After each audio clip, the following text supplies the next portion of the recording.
দাঁড়ান দাঁড়ান, প্রথমে এই জিহাদির বাচ্চার কথাগুলো শুনে যান ভাই, শুনলে রক্ত গরম হয়ে যাবে আপনার। মাদার চোদ হিন্দু, তোরা খান কি ছেলে পে শালা গুদ মারানির বেটা হিন্দু। রাঙা মেরে গিঁড়ে ঢুকিয়েছি, তোদেরও ঢোকাবো শালা গরু মা খান কি ছেলে। কিছুদিন পরে তোদের মাকে কেটে খাবো। কি ছিঁড়বি রে মাদার চোদ? তো যদি গিঁড়ে দম থাকে রুকে দেখা, কিছুদিন পরে তোর মাকে কাটবো, তারপরে বাড়া রামকে কাটবো, তারপর তোদের খান কি ছেলে গুদ মারানির বেটা। কিছুদিন পরে বোকের ঈদ আছে, রুকে দেখা খান কি ছেলে। আর মোদি গুদ মারানির ভাই, তোর যদি গিঁড়ে দম থাকে রোগ বোকের ঈদ খান কি ছেলে। গিঁড়ে তো অত দম নেই শালা মোদি মাদার চোদ। দম যদি থাকে বোকের ঈদটা রুকে দেখা।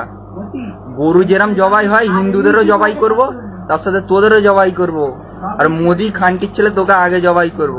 আর বিজেপির কুচিয়ে ফেলে দেবো বিজেপির লোকেদের মাদার চোদ শালা হিন্দু খানকির ছেলে। ভিডিওটা শেয়ার করেন এত পরিমাণ, মানে ডাইরেক্ট মোদির কাছে যেন ভিডিওটা পৌঁছে যায়।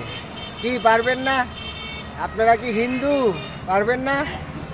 জিহাদির বাচ্চা প্রধানমন্ত্রী মোদিজির মাকে রাম, কালী, মা দুর্গা সবাইকে গালাগালি করছে, বুঝছেন? আমাদের হিন্দু ধর্মকে গালাগালি করছে ভাই। আপনারা প্রচুর শেয়ার করেন, এই জিহাদির বাচ্চাকে অবশ্যই ধরতে হবে।